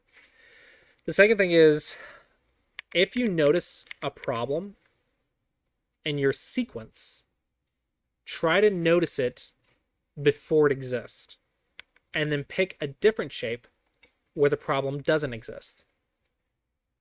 So imagine like pro players, they don't just play the board in front of them. They play 100 games at a time, every single game. They play 100 games in their mind. They're playing all kinds of variations, all kinds of possible futures. And they're picking the future that has the best chance for them to win in their mind, right? So when you're saying, I'm going to pick this one versus this one, you have a choice. You have a choice in your Joseki. You have a choice in your direction. You really need to think about what future will come from that choice. Is that okay with me? And that's kind of single-digit Q thinking, but 10Q is almost single-digit Q. And I think not knowing Joseki is already hurting you. But here also not knowing that this would cut off your stone. Like even if this was the right move, you're the one who picked the way this went, and it cut you off. So that's not defense first. You could have picked boom, boom, boom, boom, whatever move you played over here, like something like that, right? If you thought this was Joseki, right? Let's say it was. Then you could have picked the one that worked with your stone. This is the one that needs a base. This one's fine. You don't need a base over here. You already have one. So this direction would have worked better for that plan. So even... Oh, you were giving up the stone. Okay. Okay. I disagree with that strategy. Yeah, I disagree with the strategy, but it makes your plan make more sense. In that case, just you can just keep going. But I guess you really want to sell this, so 4th line, probably. 4th line is better because 5th line I can still like push in, and it's actually really difficult for you. I can even potentially still invade. Because as soon as you block my escape route, there's a lot of Ajin here. So there's a lot of problems with 5th line moves. If you're just trying to make points, then you want to go 4th line. If you're trying to build influence, then you make it as big as possible and jump. Because influence, you want to invite your opponent in. That's how it works. Because when you invite your opponent in, you are going to make profit, and that profit is supposed to be your points. That's how influence works. But if you want points, then just make the points. Okay? And that's that plan. But I think you should not just... I don't think you should give up the stone. That's probably not fundamental. It's not. I think it's not basic. I think if you have an easy way to save it, you have to be getting something very large to just give it up. And I don't think you're getting something like abnormally large for the one stone. Because I gave it to you, right? And you got it. You even got it. You can push again. But then you ended up going in my area. Like, hold on. Yours was so big that you gave up a stone to get it, and now you're invading? But I thought yours was the big area. If yours wasn't even big enough to play on, and mine's bigger, then what are you sacrificing for it, I guess? I don't know. I didn't really like the combination, but I guess it kind of makes sense. At least you had a plan, right? You had a plan, which is good. I don't know if I agree with the plan, but at least it makes sense. Probably I would look at this move, but I'm still trying to save the stone, right?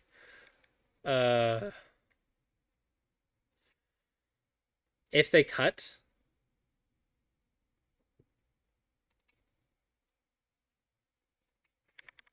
so maybe here first, then here.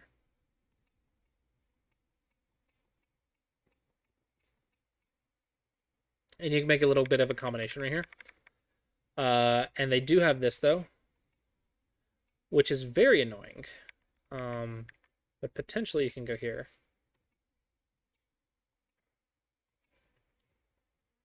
This is not double digit Q. This is not double digit Q. It's fine. Just fix the cut. Just fix the cut. That's too much. Too much. Too much. Too much. Too much. Just fix the cut. It's fine. It's fine.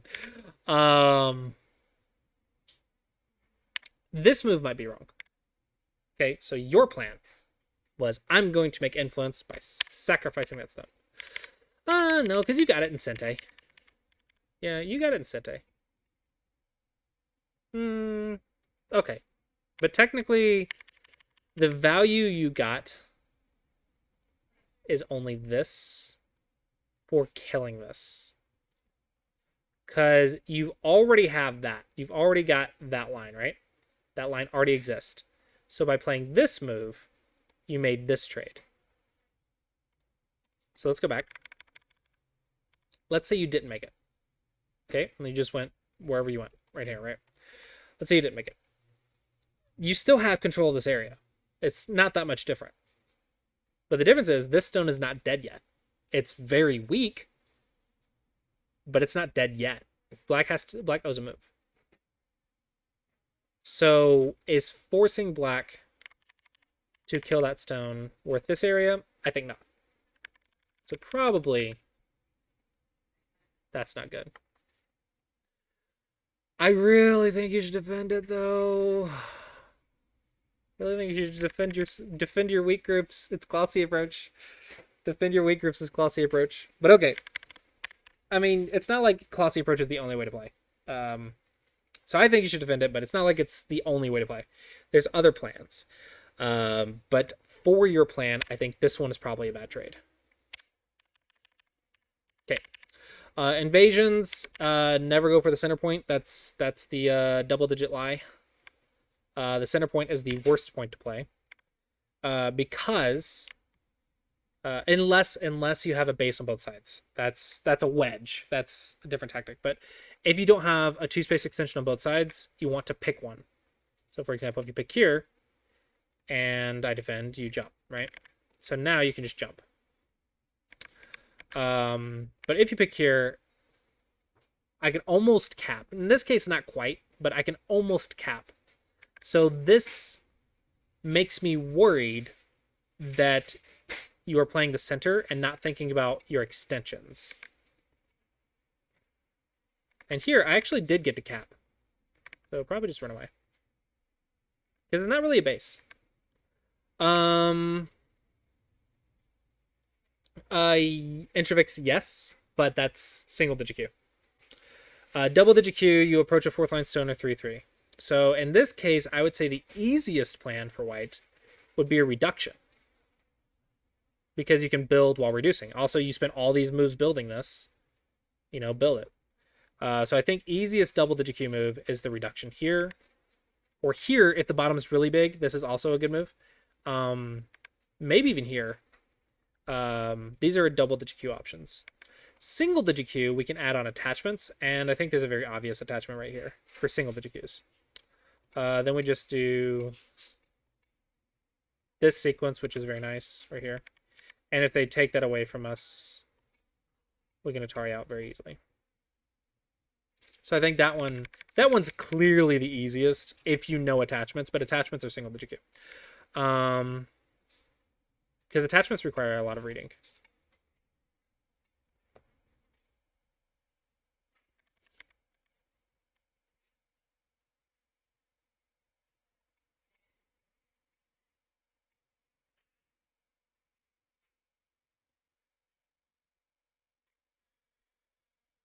I don't know. Just fix. Maybe just fix. But I think the attachment there has a lot better follows. But yeah, attachments are single digit Q. I kind of it kind of rubs me wrong that you spent all these moves to build this left influence, but my area is the bigger one. You sacrificed like 15 points right here to build this influence, but my area is the bigger one. Well, that's what your move says anyway.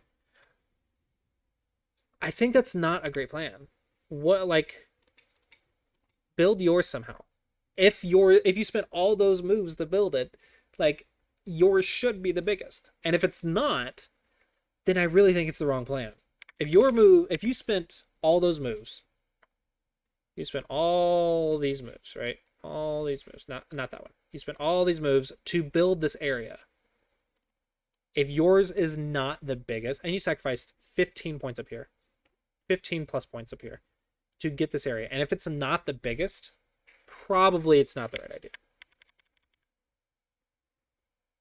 Yeah. If black's is biggest, pick a Joseki that fixes and takes Sente, and go in. If black's is the biggest, take Sente, go in. Fix and Sente, and go in. But if you're going to spend all of these moves to build this Moyo, and then invade me, what does invasion do? Invasion allows me to attack. Okay? If your area is the biggest, I'm going to attack you in a way that helps me destroy your area. So, theoretically, this move is actually going to cost you your area. Not necessarily, because sometimes there are plans that can do that, which is kind of convoluted, but I saw a pro do it once. They literally built thickness to counter the Moyo that their opponent was going to build after their invasion. He wanted to go in and destroy an area because he had enough territory if his opponent didn't have that area. So he wanted to destroy it. But his opponent would get influence. So he played a sequence that made influence for himself and then went to destroy the area. And then when his opponent made the influence, he had influence to counter the influence. It was a really convoluted plan, but it was really cool. It's a little bit too much for double digit Q. But you got to think about what's happening. If you invade right now, I'm probably going to surround you and get influence, and that influence can counter your influence. Yeah, it was a pro plan. It was a pro strategy. It was really cool. So here, I just apply basics and surround. Just surround. But you didn't live. Defense first. The highest priority of the Clossi approach. Don't die. Okay? Don't die. Highest priority of the Clossi approach is don't die. This move is not connected to your weak group. Just got cut.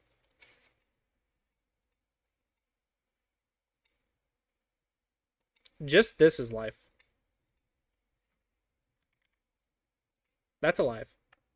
just expand your eye space and you can make life. So saying that it's dead is incorrect because I can immediately make life. Also, I can run away. Now, maybe run away is not good right here.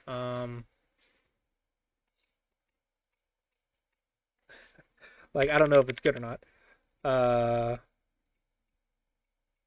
But technically, I think I can run. Maybe. But black might get a lot of thickness for it. There's also a lot of reading, and maybe you think you can't run away. Maybe you actually can't run away. It's fine. But even if you can't run away, it doesn't make you dead. So you can very much live with this group. Okay. Even just threatening to run. Boom, boom, boom, boom, boom, boom, boom. That's almost an eye. There's an Atari though.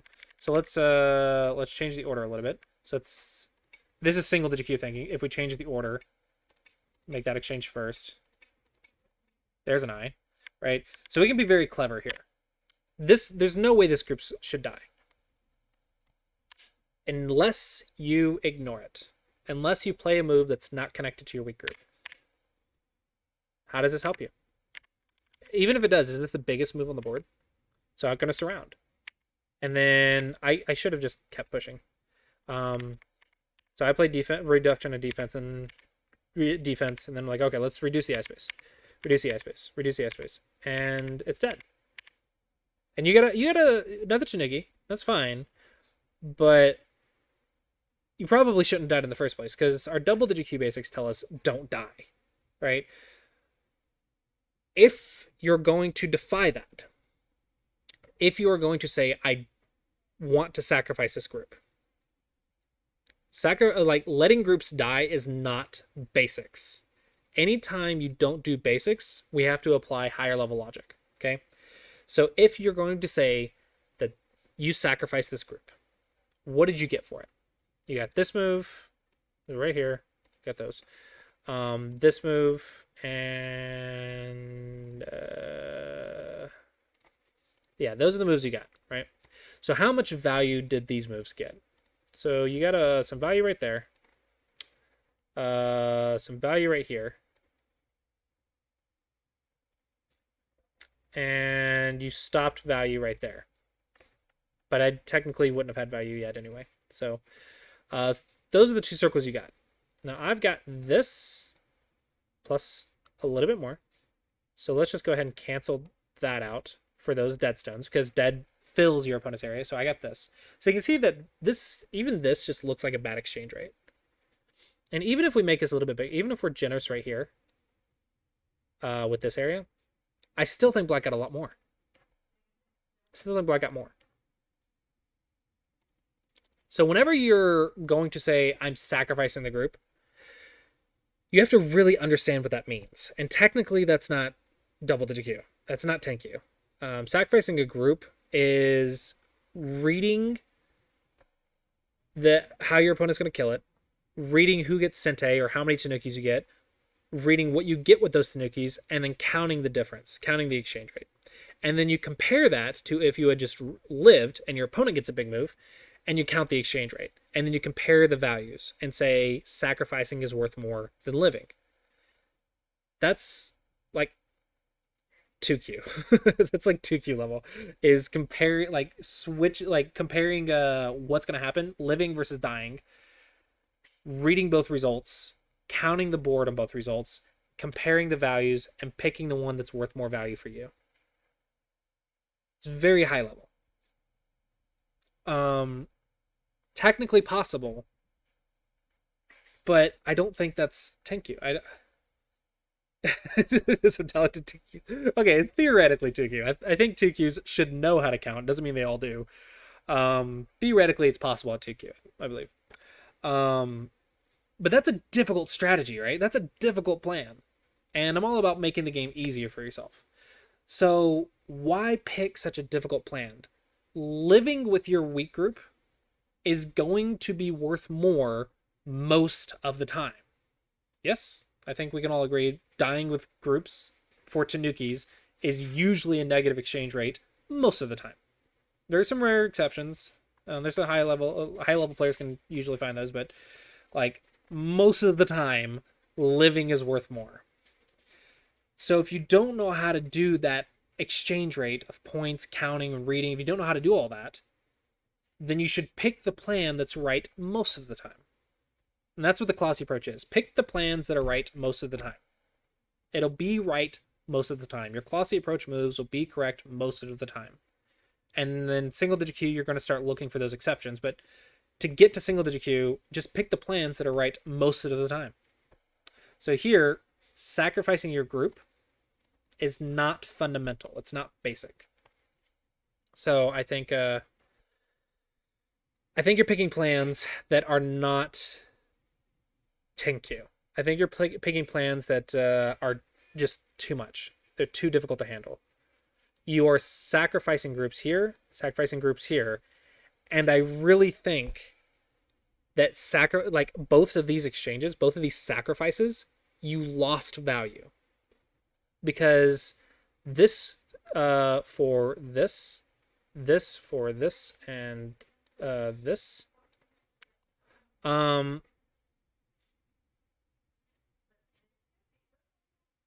I really think these are negative exchange rates. This one is comparable, possibly, but these 4 moves got nothing. So you actually could have gotten this area without sacrificing it. And that's why I think this was just unnecessary. So even if this one is arguable, this one I think is not. I think this one is just a clear negative exchange rate. And then the fact that you're doing this multiple times a game is probably a strategy that is getting you in a lot of trouble. So if I was to put myself in your shoes, I mean, like, what can I do to improve to single digit Q? Probably 2 things. In the opening, improve Josekis and work on Joseki choices. In the middle game, stop choosing sacrifice plans because I don't think you understand how to count and calculate all that just yet. I think sacrifice plans are not 10Q, and I think there's easier plans that will win games at 10Q and 9Q than sacrificing groups. I think it's way too much, and I don't think you should be doing it. Okay, thank you. So I really think that any plans okay, any plans that require you to sacrifice a group probably don't. At least for a while. Probably you don't want to do that.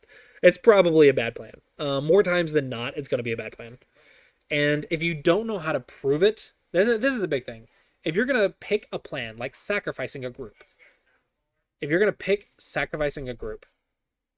and you don't know how to prove that it's a correct choice, like the counting that I just mentioned, if you can't prove it, and you're picking a plan that's wrong more than it's right, that's just buying a lottery ticket at that point. Because the lottery's literally rigged against you. So sacrificing a group for a plan that works, that fails more times than it succeeds, is kind of like that. It's just a bad plan. Unless you've done the math. Like, same with certain lotteries, some people actually made a huge profit on. They did the math, statistical analysis and everything, and said, oh, this is a profitable investment. At that point, it's not gambling, it's just math. Same with sacrificing groups. If you read it out, read both, and you count the exchange rates, and you see that this one is worth more, that's not gambling. That's not taking a risk. That is just math at that point. And that's fine. I think it's just too much for you right now. It's just too much for this level. It's unnecessary. There's so many easier plans to accomplish. So I'd say in the middle game, you need to get to the point where you never die.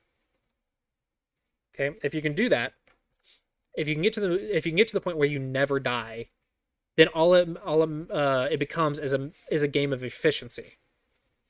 Now, there will come a time where efficiency is so important that you have to risk death to do it, but that's Dawn level. That's kind of what I've been working on, right? That's to get from like low dawn to mid dawn to high dawn.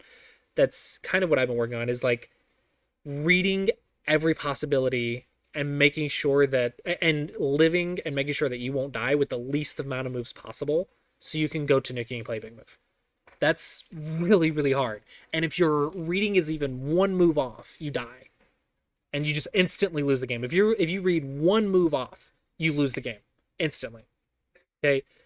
That's dawn level efficiency. That's really freaking hard. I You can get to dawn with shortcuts. Like, you can get to dawn a lot easier with easier plans than that. So don't worry about it. I don't think you need to do that. I think pick simpler plans. Don't worry about dawn level efficiency until you're dawn. Worry about 10Q efficiency. So right now, I would say opening Joseki, middle game, don't die. If you can just prevent yourself from dying, and then have 10Q efficiency, you'll probably win your games. Majority of the time. There will be players that are more efficient and that are leaving too many weaknesses, and from there you have to learn how to attack. Because remember, there's 3 things that you need: defense, offense, and big moves. You need all 3 of those to like win at that level. So you need 10Q defense, which is don't die, 10Q big moves, open corners, open sides, largest framework, and 10Q offense, which is if your opponents just ignore a group like this one, you got to be able to kill it. If your opponents sacrifice a group, you got to be able to kill it, right? So it's just a matter of making your entire game 10Q, and then level up your opening to 9Q. How do you do that? Josekis. Level up your middle game to 9Q. How do you do that? First, don't die. Don't die. And then like be efficient about it. And then level up your big moves to 9Q, and then Yosei to 9Q, and then you repeat the process. Have an 8Q opening, have an 8Q defense, 8Q offense, 8Q middle game, and you just, or 8Q Yosei. And you just keep repeating that, right? That's all it is. That's all it is. That's the Clossi Approach way to dawn. It's not the only way to dawn, and I've said this many times, the Clossi Approach is not the only strategy. It's just the strategy that I think is the easiest and most efficient for most players to get to dawn level. So don't worry about these plans that are like super complex. I think just simplify your game. And for the video, I really want you guys thinking about this. Like, when you're picking a plan that is not basic, what does it require? And this goes into like the sacrifice play, right? Sacrifice for something else. It's not necessarily a bad plan. It's not necessarily a bad plan. But whenever you choose a plan that is not fundamental, that is not like your cheat sheet, that is just right most of the time, whenever you're choosing something that is most of the time wrong, but in these specific circumstances you think it's right, how are you proving that to yourself? What proofs do you need? So for example, this one, for sacrificing this group, the proof is, what moves do I get versus the value of this group? What's the count on the board?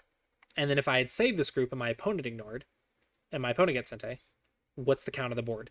And you compare those values, and that's how you can prove or disprove the sacrifice play. But if you can't do that, if you can't prove that this is the exception, if you don't know the proof and you can't prove it, stick to the basics. The basics are correct most of the time. If you can't prove that they're wrong, you need to stick to them. It's just safer. It's easier. There's less risk involved.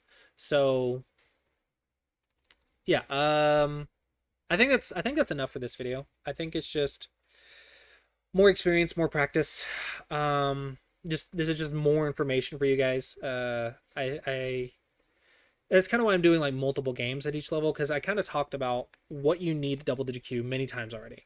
Getting to single digit Q is just a matter of, with the Clossi Approach anyway, it's just a matter of understanding all these principles and then showing the examples of how to use it, in which I think Black's play, I think, is a lot simpler to understand than White's. It's not like White's plans are bad. It's just they're complex. And then I think the execution was probably bad, but I know the proofs on how to prove or disprove it, more or less. I think until a pro walks in the room.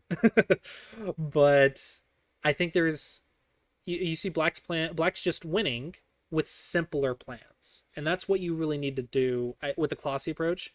Win with simpler execution. Don't make if your opponent does something complex, simplify it, and then just do it. And sometimes they can win, but I guarantee you the win-loss ratio of a simple plan versus a non-simple plan, the weaker you are, the higher the ratio will be for the simple plan. The win-loss ratio for the simple plan. The complex plan is complex for a reason because it's high risk, high reward. Not necessarily a bad plan, but think about how many games you're going to win with it, and pick the plans that you can use at your level. So yeah, hopefully you guys found this helpful, and as always, thank you guys so much for watching. I hope you guys enjoyed, and I look forward to seeing you guys next time. All right, and that will be it for the Clossi Approach video.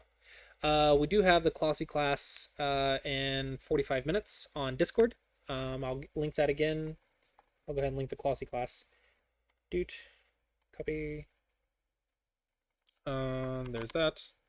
And I don't know if anyone's watching on YouTube, actually. I haven't seen any comments on YouTube, but...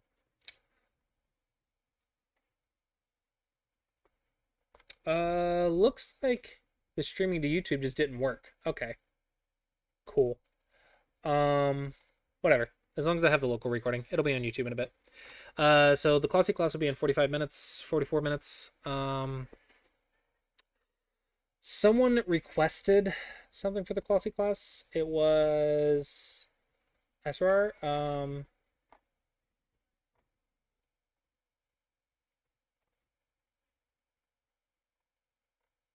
What was the topic? They had a request for something, and I asked them to bring some games as an example, and they said they couldn't. And then I got busy and I forgot. I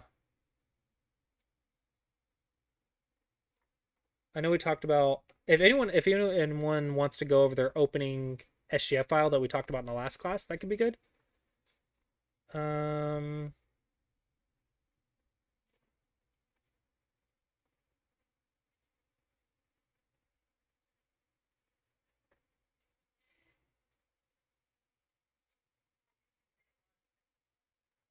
Maybe it was 2 weeks. Maybe it was 2 classes ago.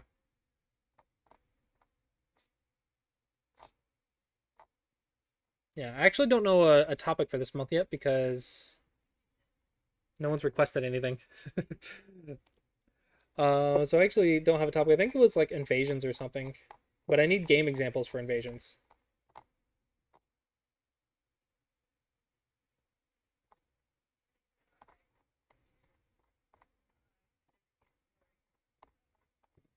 Yeah, no worries, Bissell. You've been in a lot of them. It's okay.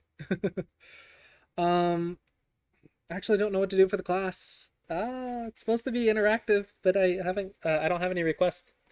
The request I think was for invasions or something like that, but they didn't have game examples. And for invasions, you really need game examples.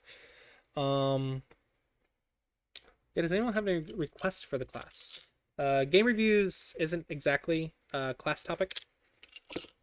It's more like how to deal with certain situations. We talked a lot about the opening and Joseki's in our previous classes. So probably if anyone has any game examples of certain types of situations. Invading Moyos.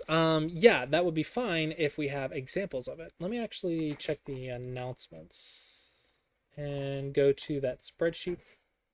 The game database response. Okay. Ooh, lots of Moyos. Lots of Moyos.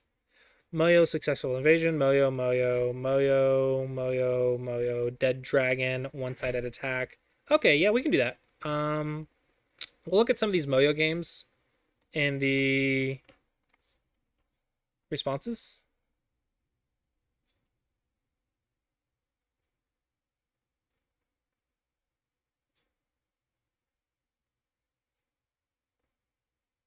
Yeah, we can look at some of these in the class. And we'll look at Moyos, and let's just see how they dealt with it. So it is live. Okay, maybe... I know what I did. I forgot to select the correct URL for YouTube. which means people are probably been chatting on YouTube this whole time, but it hasn't been showing up because I have the wrong freaking URL because YouTube's weird. And I didn't select the specific URL for this stream. Oh, I'm so sorry, everyone on YouTube. If you were watching on YouTube and I ignored you, I apologize. There was so many comments. Oh no, I had the wrong chat URL. You have to change it every single stream. Oh, I'm so sorry, YouTube. I'm so sorry. Okay, thank you all on YouTube for watching. I was like, man, no one's watching today. Yeah, Kato. I was like, man, no one's watching today. That's so sad. I'm specifically multi-streaming to include YouTube, and no one's watching on YouTube. But no, it was my fault. I had the wrong freaking chat URL. Ugh. I hate how YouTube streaming works. I really do. I want to reach my YouTube audience. I want to reach my YouTube audience. That's why I'm doing it. But I hate how YouTube handles their chat URLs and the whole streaming. I think it's just awful. It's just awful. The fact that I have to change manually the chat URL every single stream is so aggravating. Okay, Wildstar, Ziad, Jean, Pitter. Thank you guys for watching on YouTube. I hope you guys did enjoy the stream. And I'll also link the I'll link the Discord and YouTube as well. That way you guys have access. Yeah.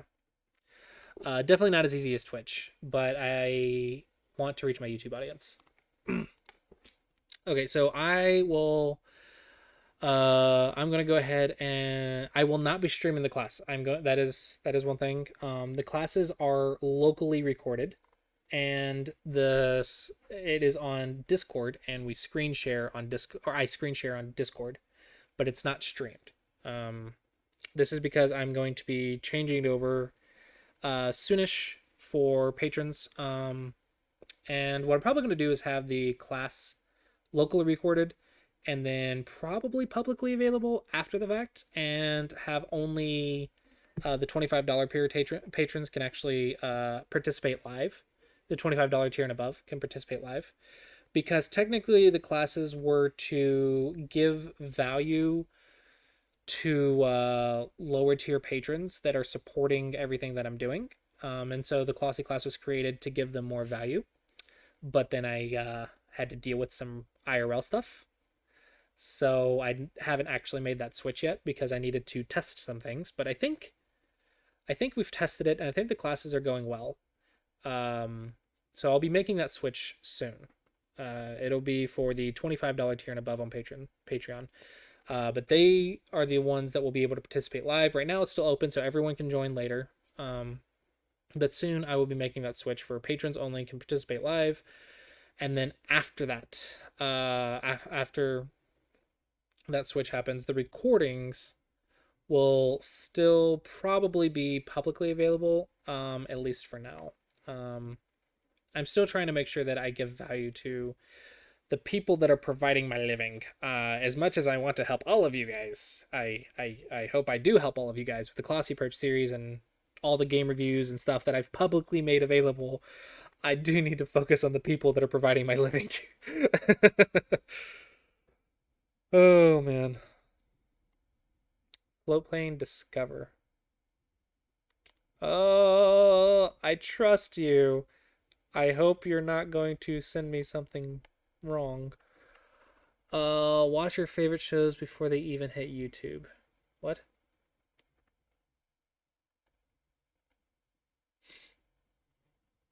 Okay. It's a legitimate something. I have no idea what it is. It's a streaming service, okay, that offers a wide variety of content from shows to reviews and more, all viewable on thousands of internet connected. But is there an audience on here? Is there a Go audience on here? The problem isn't the streaming services. Like, I have issues with some of their services, but The bigger issue is I'm streaming to where the audiences are, which is Twitch and YouTube. So it's not a matter, if I wanted like a good streaming service, if that was the priority, then yeah, I would probably look into that. But the priority isn't the service so much as the audience that I'm trying to reach, if that makes sense.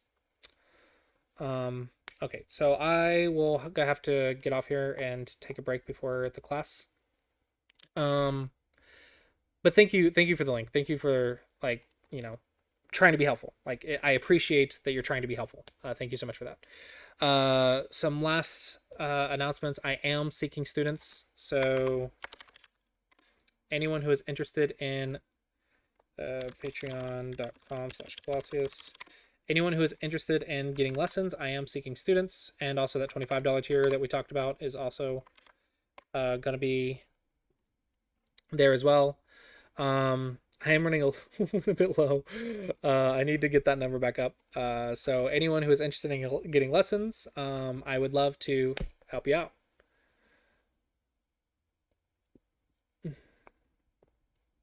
Oh, thank you, Peter. You guys can't see it. Sorry. Peter said I'm actually learning tools and ways to teach Go with your free content. If I start teaching one day, I'll make sure my students know you. Yeah, thank you so much. Hopefully I've given a lot of good value. Yeah, so I'm gonna go ahead and end the stream here. So thank you all for watching. I hope you guys enjoyed, and I look forward to see you guys next time.